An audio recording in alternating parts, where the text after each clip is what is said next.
May 1943, North Atlantic. Captain Lieutenant Eric Top stood in the conning tower of U-552, scanning the horizon through his Zeiss binoculars. The sea was calm, too calm. After 3 years of war, Top had learned to trust his instincts, and right now, every instinct screamed danger. Below deck, his crew prepared for what should have been a routine patrol. U-552 had sunk 35 Allied ships, nearly 200,000 tons. Top was one of Germany's most decorated U-boat commanders, holder of the Knight's Cross with oak leaves. His men called him the Ghost of the Atlantic. But on this patrol, the Ghost was about to discover something that would change everything he knew about submarine warfare. The convoy appeared at dawn, 40 merchant ships stretching across the horizon like a floating city. Top's pulse quickened. This was the kind of target that made careers, the kind of target that won wars. He raised his hand to give the attack order. Then he heard it. A sound that shouldn't exist. A sound that made his blood run cold. A high-pitched electronic pulse, coming from above. In late 1942, Germany was winning the submarine war. U-boats operated in coordinated wolf packs, guided by B-Dienst intelligence that could read British naval codes almost in real time. Admiral Dönitz commanded over 400 operational U-boats, enough to strangle Britain's supply lines completely. The numbers told the story. In November 1942 alone, U-boats sank 119 Allied ships, totaling 729,000 tons. British merchant fleet losses exceeded new construction by 300,000 tons per month. At this rate, Britain would run out of food and fuel by summer 1943. Winston Churchill later wrote, "The only thing that ever really frightened me during the war was the U-boat peril. I was even more anxious about this battle than I had been about the glorious air fight called the Battle of Britain." But by May 1943, something had changed. Something fundamental. Allied shipping losses had dropped by 75% in just 3 months. U-boat losses had tripled.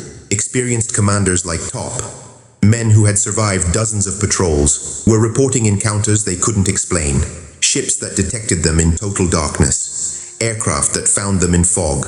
Destroyers that tracked them underwater with impossible accuracy. The German Naval High Command was baffled. Their intelligence suggested no major breakthrough in Allied technology.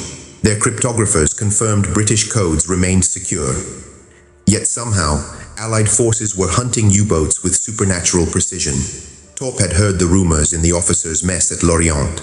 Wild theories about secret weapons, about traitors, about supernatural detection methods. He dismissed them as the paranoid fantasies of exhausted men. Until that morning in May, when he heard the pulse. Top grabbed the voice pipe. "Alarm! Clear the bridge!" The crew reacted instantly. Klaxons blared. Men scrambled down the ladder. The diesel engines cut off as electric motors engaged. U-552's bow tilted downward. But even as they dove, Top knew something was wrong. The electronic pulse had come from directly overhead, but there was no aircraft visible. The sky was empty except for scattered clouds at 3,000 feet. "Level at 60 meters, he ordered. Silent running. In the control room, First Watch Officer Klaus Bargsten looked at him with questioning eyes. "Captain, what did you see?" "Nothing," Top admitted. "But I heard something, an electronic signal." "Very high frequency," Bargsten frowned. "A SDIC, but we're still on the surface. Not ASDIC, something else." They waited in silence. The only sounds were the hum of electric motors and the creak of the pressure hull. Top checked his watch. 5 minutes. 10. 15. Then they heard it. The unmistakable drone of aircraft engines, growing louder. The hydrophone operator called out. "Twin engines. Heavy. Probably a Liberator." Top felt ice in his stomach. They had been 12 kilometers from the convoy when they dove. The Liberator should have been searching near the merchant ships, not here. Yet somehow it had come straight to their position. The depth charges began falling. 6 explosions, each one closer than the last. The hull groaned. Light bulbs shattered. Men grabbed handholds as the boat pitched violently. But U-552 was deep enough. The charges exploded above them, deadly but not fatal. After 20 minutes, the Liberator moved away. Top waited another hour before surfacing. When they finally broke through, The convoy was gone, vanished over the horizon. A full day's pursuit wasted. That night, Top wrote in his patrol log, "Detected by unknown means while still on surface. Aircraft appeared within minutes, despite no visual contact. Recommend investigation of possible new Allied detection technology." He didn't know it yet, but he had just encountered centimetric radar, a technology so secret that even most Allied commanders didn't understand how it worked. 3 days later, Top found another convoy. This time, he was more careful. He stayed submerged during daylight, tracking the merchant ships by periscope. He would attack at night, when U-boats held every advantage. Submarines in 1943 were actually surface vessels that could dive temporarily. They were faster on the surface, had better visibility, and could use their deck guns to conserve torpedoes. Night attacks were the U-boats' natural hunting ground. Darkness made them invisible to aircraft and difficult for escorts to spot. At 2300 hours, U-552 surfaced 8 kilometers from the convoy. The night was perfect for attack. Overcast, no moon, visibility less than 500 meters. Top could see the dark shapes of merchant ships silhouetted against the stars, but they couldn't possibly see him. "Battle stations," he ordered. "Prepare tubes 1 through 4. The torpedo crew worked quickly. Within minutes, all 4 bow tubes were loaded and ready. Top calculated the firing solution personally. Speed, distance, angle. After 3 years of war, he could do it almost by instinct. Top raised his hand to give the firing order. Then the sea around them exploded in light. A star shell burst directly overhead, turning night into day. U-552 was suddenly exposed, caught in brilliant white light like an insect under a microscope. Top spun around. A British destroyer was charging straight at them, bow wave white in the artificial daylight. It had appeared from nowhere, no warning, no radar contact, just suddenly there. But it was too late. The destroyer was too close, moving too fast. As U-552's bow dipped below the surface, Top saw the depth charge racks on the destroyer's stern tilt backward. The first pattern of charges exploded just as they passed 30 meters. The boat bucked like a wild horse. Cork insulation rained from the overhead. The main electrical panel sparked and went dark. "Damage report," Top shouted over the chaos. "Stern diving planes jammed. Hydraulic leak in the control room. Port electric motor overheating. More depth charges. Closer this time." The pressure hull groaned, a sound every submariner dreaded. It meant the steel was flexing beyond its design limits. "Take her to 180 meters, Top ordered. It was deeper than recommended, but they had no choice. For 3 hours, the destroyer hunted them. It stayed directly overhead with uncanny accuracy, dropping depth charges in a methodical pattern. Every time Top tried to slip away, the destroyer adjusted course to follow. Finally, at 0300 hours, the attack stopped. Top waited another 2 hours before surfacing. When they finally broke through, the convoy was long gone. By the 3rd week of May, Top had sunk only 2 ships, a pathetic result for a commander of his experience. Worse, he'd been forced to dive 14 times to avoid aircraft. His fuel was running low. His crew was exhausted. But the real problem was the pattern he was seeing, a pattern that made no sense. That evening, Top spread his charts across the wardroom table. Bargston and Herman joined him. "Look at this," Top said, marking positions with a red pencil. "Every time we've been detected in the last 3 weeks. 14 incidents. What do you see?" Bargston studied the marks. "They're all different situations. Day, night, fog, clear weather. Surface, periscope depth. Near convoys, far from convoys. Exactly. There's no pattern to when we're detected, which means they can always detect us," Herman finished quietly. The 3 men looked at each other. The implications were staggering. Top pulled out another chart, this one showing U-boat losses across the entire Atlantic. The numbers were devastating. In the first 20 days of May, 31 U-boats had been sunk. 31. That was more than the entire month of April, more than any month in the entire war. The Americans are building Liberty ships faster than we can sink them, Top said. In April, they launched 140 new merchant ships. We sank 56. That's a net gain of 84 ships for the Allies. Every month they get stronger. Every month we get weaker. He drew a graph on the chart. 2 lines, one going up, one going down. They crossed in July. If this continues, by summer we won't be able to sink enough ships to matter. The convoy system will be unbreakable, and if we can't break the convoys... He didn't need to finish. They all understood. Germany's entire war strategy depended on starving Britain into surrender. If the U-boats failed, Germany would lose the war. Barkston voiced the question they were all thinking. What changed? 6 months ago, we were winning. Now we can barely survive a patrol. What did the Allies develop? Top shook his head. I don't know.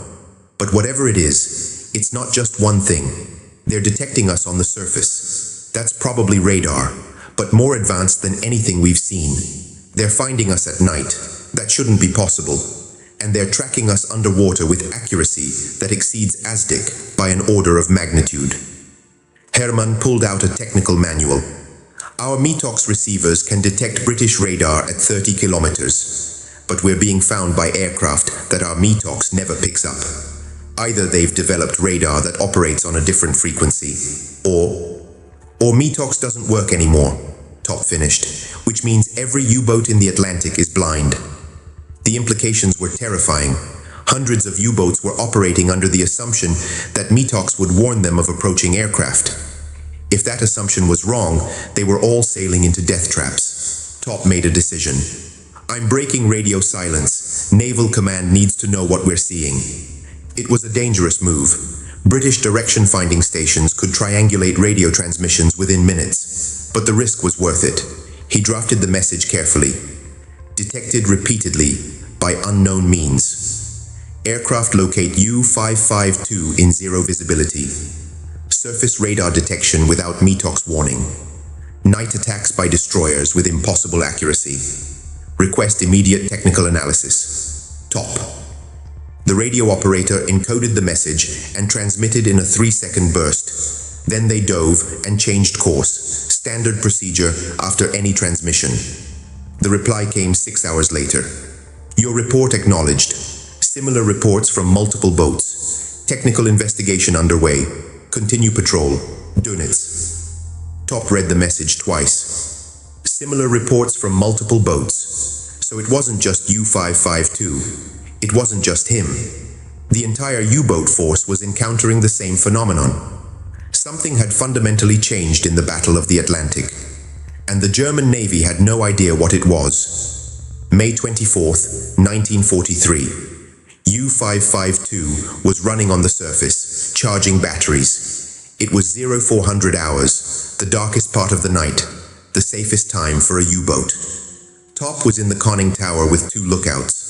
They scanned the sky continuously, binoculars sweeping in overlapping arcs. Standard procedure, the procedure that had kept them alive for 3 years. The METOX receiver was silent, no radar emissions detected. Then, without warning, searchlights blazed from directly overhead. A Liberator bomber appeared out of the darkness, already in its attack run. It was less than 200 meters away, so close Top could see the pilot's face in the cockpit. There was no time to dive, no time to man the anti-aircraft guns, no time to do anything except watch the depth charges fall. The charges hit the water as U-552's bow went under. The first explosion caught them at 15 meters, shallow enough that the full force of the blast hammered the hull. The lights went out. Emergency lighting flickered on, then died. In the sudden darkness, men shouted, metal groaned, water sprayed from ruptured pipes. Battery-powered lamps came on, casting everything in dim red light. Top pulled himself to the control room, his ears ringing from the blast. The reports came in rapid succession, each one worse than the last. Forward torpedo room taking water. Stern planes not responding. Pressure hull cracked near frame 47. Battery compartment flooding. Top processed the information with the cold clarity that came from years of experience. U-552 was dying. They had minutes, maybe less, before the boat became uncontrollable. Compressed air roared into the ballast tanks. The bow tilted upward. U-552 clawed toward the surface like a wounded animal. They broke through at 0407 hours. Water cascaded off the deck. The Liberator was still there, circling for another attack run. Prepare to scuttle. The crew moved with practiced efficiency, despite their fear. This was the moment every submariner trained for, and hoped would never come. They opened the scuttling valves, set demolition charges on the codebooks and Enigma machine, and climbed onto the deck. The Liberator made another pass, but didn't drop charges. The pilot could see men on deck. U-552 was clearly finished. Top was the last man out. He stood in the conning tower, watching his boat die. U-552 settled lower in the water, bow rising as the stern filled. 3 years of war. 35 ships sunk. Countless patrols survived. And now, destroyed by an enemy they never saw coming. As the water reached the conning tower, Top jumped. The cold Atlantic swallowed him. When he surfaced, U-552 was gone, just bubbles and debris marking where she'd been. The Liberator dropped life rafts and flew away. A British destroyer arrived 2 hours later and picked up the survivors. 42 men out of a crew of 48. On the destroyer's deck, wrapped in blankets and drinking hot tea, Top finally understood what had happened. A young British officer showed him the radar display, a circular screen with glowing green dots. "That's how we found you," he said, not unkindly. "Centimetric radar. We can see you from 30 kilometers away, in any weather, day or night. Your METOX can't detect it because it operates on a completely different wavelength." Top stared at the screen. Each green dot was a U-boat. Each one was visible, trackable, vulnerable. "How long have you had this?" "Since March. Every aircraft, every escort ship, the entire Atlantic is covered." Top felt something break inside him. Not despair, he was too professional for that, but the cold certainty that the war was lost. The U-boat campaign had depended on invisibility, on being able to hide in the vastness of the Atlantic, to strike without warning and vanish before the escorts could respond.